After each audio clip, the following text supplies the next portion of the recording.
The full episode is now available on Patreon and YouTube memberships. Please see the link in the description for more details. So, someone sent me this article about Game of Thrones that really confused the hell out of me, and maybe I got baited into being more annoyed than I should be about this one due to the title, but... Oh gosh, it's that bad. Well, I mean, I probably shouldn't be that harsh because some of the stuff I agree with, some of I don't. So this guy on comicbook.com put out an article called "These 7 Episodes of Game of Thrones Changed TV Forever." And when you first... Forever. And when you first think of that, you're like, wow, yeah, the Red Wedding episode, sure. Yeah, of course. The pilot, you know? The pilot. Oh, like what? I have a story about the pilot for you from the making of the show. However, there's a difference between one scene versus the entire episode. Because some episodes are from start to finish amazing and they definitely deserve to be on this list. And some other episodes, they have great scenes, but the episode is largely forgettable. And we're about to get into that now. Do you want to get into this real quick? All right, let's go down and see what we got. So the first one is The Iron Throne, which is the finale to the entire show. And the guy says here, "I promise not to harp on the ending too much as this list goes on, but we can't ignore the stunning negative impact of the series finale. The Iron Throne, fans and critics were shocked that such a beloved series with so much depth and nuance could descend this far and disappoint just about everyone. It has led to years worth of post-mortem examination of the series, and these days many say the series began to go wrong as far back as season 4. That kind of scrutiny may not have happened if the ending wasn't so divisive in the first place." I agree with this. Iron Throne changed television as we know it. Not only did it change TV, but it also changed the series as a whole, because I love rewatching the Lord of the Rings trilogy. And I know I'm like, every time I rewatch it, I know I can expect awesomeness. It's very tough to do that with Game of Thrones because I know the first few seasons are bangers. And then when we get to a certain point, I know what's coming and you dread it. It's tough on rewatch. So it's funny because with the title of the article, I was like, are there really 7 episodes that are going to change TV forever? And then he leads with the Iron Throne. I thought this was going to be really positive stuff. And is he really going to find an episode that changed TV forever? And then he mentions the Iron Throne, and I was like, yeah, okay. No, I'm intrigued now because it's true that the Iron Throne being seen as such an utter failure, and again, like I think it's up there with the final episode of How I Met Your Mother, which is also seen as an utter failure. And How I Met Your Mother ending was sort of you don't understand what the fans wanted, and you presented them something that was just so far from expectations of the series, which was How I Met Your Mother, 9 years of it. The Iron Throne, I guess it's similar in the sense in that it's not what people were expecting to such a degree that it soured them. And, you know, there's subversion of expectations and kind of this to keep it fresh, but people thought that the last season was so rushed and people were making decisions with no motivation. People were all of a sudden, you know, Daenerys all of a sudden going crazy out of nowhere. You know, everybody's supporting Bran for no reason. Like I think writers will take from this example as, you know, if you're going to do a finale, you've got to have your characters do things that are logical. But I think they might also take a bad lesson from it that give your fans what they want, which is unfortunate, you know, because I don't necessarily think an ending should be what the fans want, but I think people are going to remember that, oh, you didn't give the fans what they wanted, and therefore it's bad. And so now we're going to just, you know, do things like I think the ending of Breaking Bad, they always say, was too fan servicey, right? Jesse gets away and Walt dies happy. But yeah, like the Iron Throne, like no one was satisfied with how it ended, and it was just, yeah. But at the same time, I think hopefully people will remember that no, characters need proper motivation. They just can't suddenly do 180s. And just be forced into a box. So yeah, I agree with this. But he doesn't really give a reason why it was bad. He just says, I promise not to harp on the ending. Because to be fair, I don't blame him because everything that can be said about that finale has been said already. Yeah. It's like The Last Jedi. What else can you fucking say about it? Yeah. I mean, it's funny that you say The Last Jedi because obviously we all agree that The Rise of Skywalker was a worse movie.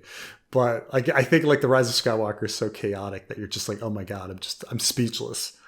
The next up here is The Door, which is the season 6 episode. It's the 5th episode of season 6. And he says here, by season 6, Game of Thrones had pulled off so many shocks that many viewers didn't think their heartstrings could be tugged in Westeros anymore. But episode 5 proved them wrong. The twist ending of The Door revealed the meaning of Hodor's name and the tragic reasoning for his condition. To top it all off, we were faced with the unsettling fact that Martin had been planning this reveal from the very beginning. In general, the TV show minimized the magic in this series, its implications, but the truth about Hodor may be the most horrifying exploration of Bran Stark's green saber abilities in the entire series. It has also sent fan theorists into a frenzy, exploring all the possibilities that time-traveling mind control could present in the future books and adaptations. I feel like that's Oh, jeez, I feel like they've been watching some Preston Jacobs videos.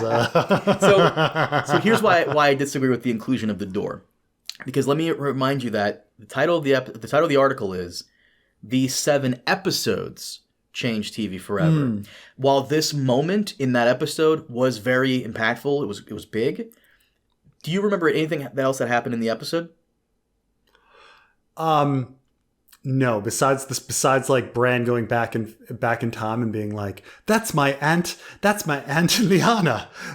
And like pointing out people and being like, that's my, like that's my uncle. Like that's my dad, like that's I remember the Bran Stark stuff. I don't remember anything else. Exactly. And at this point, like I was fully on the hating Game of Thrones train. I mean, I was on the hating Game of Thrones train in season 5, but like I was well on this train, and I was still like, "Whoa, what a great episode!" When that ending happened. I want to kind of connect what you just said to what we just talked about with the Iron Throne. Season 8, most of it was not good. I wonder, had the Iron Throne, that last episode, had it like had that finale been as good as The Door, how The Door ended, I wonder if the entire attitude would have shifted. But let me remind you of what happens in The Door. Okay. Euron Greyjoy comes to the Kingsmoot, and he says his infamous line that's so cringe, where he goes, "Where are my nephew and niece? Let's go murder them." I fucking hate that. This is the first appearance. That is a horrible. That is that's especially egregious because the Kingsmoot in the book is so good, and it was when they initially didn't have the Ironborn story in season 5, and everyone's like, oh God, why are they cutting this good stuff like the Kingsmoot? Because we didn't know that we're going to get the Kingsmoot later. Like they just, season 5 came and you're like, huh, no Kingsmoot. Okay, I guess Euron's been cut. And then they eventually did do it, but like people were angry that the material was cut, and then when they find out that it wasn't cut, there was we were all ready for it because it was such a great the Arryn chapters are so good, and then it was horrible. That's a horrible fucking scene. Like I don't know how you could have screwed that up. Just have him like literally say the dialogue from the book. Just literally have him say the fucking dialogue from the book. It was written for you. Just read the dialogue from the book. Which is funny because a couple episodes earlier, when Euron shows up for the first time, he actually has a banger line that I don't even think was in the books, where maybe it is from the books, where he goes, "I am the storm, brother." People liked the bridge scene. I remember when people really liked the bridge scene when it first came out. And so it's weird that you get that incredibly powerful bridge scene, like, who the fuck is this Euron? And then broad daylight, he just walks out and is like, ha ha. Gallivant cock, you know, like, you know, that scene. His Hot Topic attire. But no, so episode 5 had the King's Mood. It's the first appearance of Kinvara, and I don't think we ever see her ever again. Good times. Good times, Kinvara. This is where that was useless. This is where Jorah reveals that he has grayscale, and Daenerys sends him to go get cured. And this is when that was stupid. Yeah. I'm like, hey, Carmine, yeah, I got cancer. And then you're just like, yeah, you better just go off and find a cure to that. Oh, thanks. Yeah, go take care of that. Go take care of that. In Bravos, Jaqen offers Arya the assignment of killing the actress named Lady Crane, who is playing Cersei in the play. So not much happens in the... Oh, and of course, Littlefinger talks to Sansa, and she gets on his case for marrying her off to Ramsay, saying to him, "Did you know that Ramsay was a horrible person?" And he's like, "I didn't know." Really, though? You're Littlefinger, motherfucker. Like, either you're really stupid, or you're lying and really cruel. But I don't know. Fucking little... How they screwed up Littlefinger, but... So I disagree with the door on this list, mainly because, while that final scene was amazing, the episode itself, as we proved, was fairly forgettable. I also don't know how are we going to change... How are we changing... How is it changing TV forever? Exactly. Like, what lessons are other writers going to put in? Like, hey guys, we should have a random time travel episode that really punches people in the gut. Sure, and had most of the episode itself been about that topic, I would agree with you. But it's not that it's a bad episode, it's just that as a whole, it doesn't stand out enough to be on this list. I'd even argue the Hold the Door ending itself could probably be on a list of top 5 endings for the show, but even then, the show had so many good cliffhanger endings to an episode that you'd really have to justify putting this in there. But next one here is The Laws of Gods and Men. He says here, to many viewers, the dragons, swords, magic, and the medieval fantasy setting in general is just window dressing for a show that is fundamentally a character-driven drama, and that strength hits its peak in Season 4, Episode 6, when Tyrion goes on trial for the murder of his nephew, King Joffrey Baratheon. The individual stories of Jaime and Oberyn Martell fold into this climactic moment seamlessly, and Peter Dinklage delivers the best monologue of the entire series. Whether it's the best monologue of the entire series, it's up there, at least... Arguable. Yeah, it's at least top 3 or top 5. But did this episode change television? Well, let's look at what happens in it. So in King's Landing, that's what happens. Tyrion's trial. Elsewhere, what happens in the episode? Stannis and Davos go to Braavos, and they get the loan. Yeah, it could have been done off screen, not needed. Mm-hmm. One of Daenerys' dragons attacks peasants. Marine plot moves forward slowly. Of course. Okay. And at the Dreadfort, Yara does her failed rescue of Theon. Oh, God. It's that episode. Yes, sir. Oh, God. Did this episode change television? No. No. Great, just like the last one, The Door. Great final moment where Tyrion demands a trial by combat. But, no. I would not include this in the list of the one that changed everything. I mean, that's the thing is what lesson are we going to learn here? That, to do a good monologue? Like what? Yeah. Okay. All right. Next up on the list is season 1, episode 10, Fire and Blood.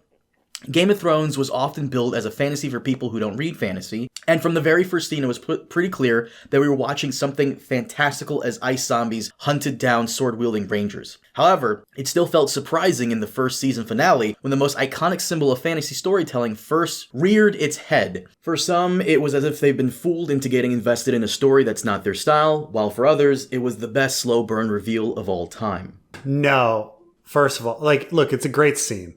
It's a great scene. It's a beautiful scene. It's beautifully written in the book. I'm not saying, but I mean, come on.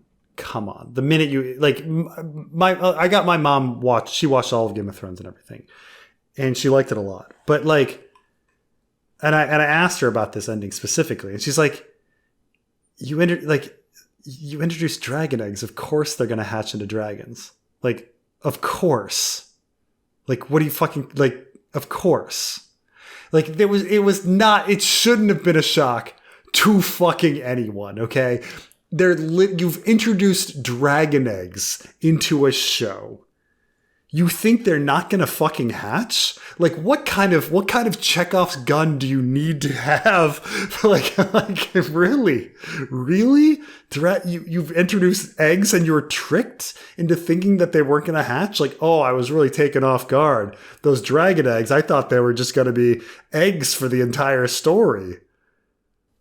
So I think what caught people off guard was the way they hatched, like how Daenerys was doing it. Like her stepping into the funeral pyre. Her suicide being like, that subversion that you think, she's going to burn to death. But I don't know. I think if anybody stops and thinks about it for 2 seconds, it's pretty obvious that the dragons are going to hatch. I mean, it's not. Well, the dragons hatching aside, the episode itself was great. This is the episode where Robb's army declares him king in the north. This is the episode where pretty much it's a good chunk of it with our side characters is setting up the next season. I personally think Fire and Blood is the best episode of Game of Thrones, period. Like, really? Don't get me wrong. Huh. Yeah. I would disagree with you on that. I would say it's top 5. I would say the one where I think you win or you die. The one where Littlefinger gives him I did warn you not to trust me. But all right, I'm sorry, I interrupted you. Sure. And some people think the Blackwater and things like that. But in my opinion, and some people think the pilot. But I would say that, like, in my opinion, Fire and Blood is the best episode. Now, granted, it's identifying and taking a lot of scenes from the end of Game of Thrones and the beginning of Clash of Kings and popping them all in the story at one time for a kind of a great conclusion, and the work had been done for them by George.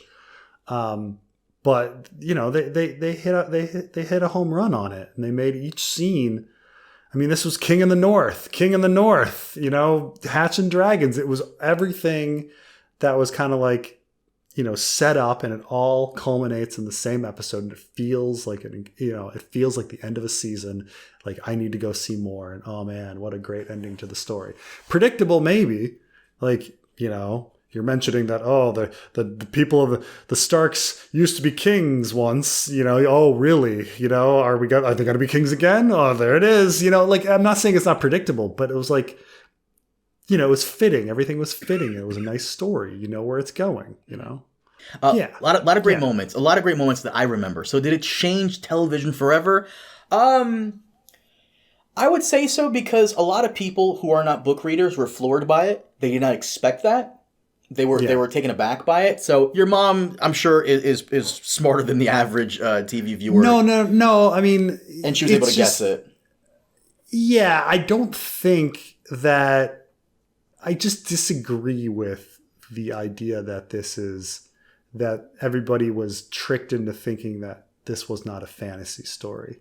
I mean, the first season, even though Game of Thrones tones down the fantasy elements compared to the books, you still started things with ice zombies, and you still had Dany's weird connection to her eggs. There were still other supernatural things going on in the story.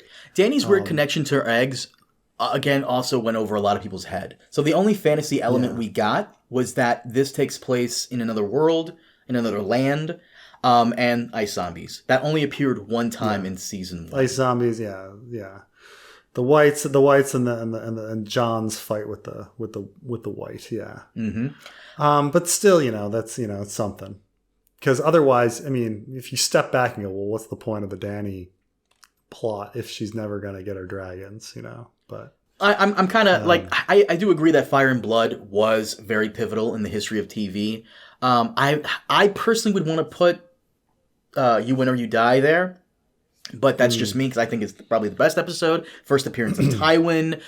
It ends like on an amazing note. It was a very good episode. I mean, this was a big one in that this was real water cooler this is when Game of Thrones became water cooler conversation. Oh yeah.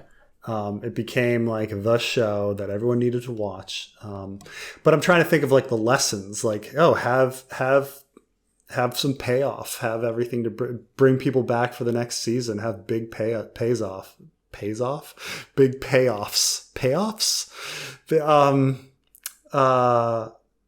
For stuff. So okay, I can accept that everybody's trying to live up to a season finale like Fire and Blood, and whether they're going to achieve that is a question. But man, it was great. Okay, I buy Fire and Blood. I don't buy Laws of Gods and Men and The Door. I think for The Door, I mean, I was joking and I'm saying like randomly throwing in time travel is to give people a gut punch. Is that the way to go? Yeah, but how many times has Star Trek done like a time travel story that was great? Right, but Star Trek has always been a time travel show. You have to take a show that's never been time travel and then throw in time travel to shock people.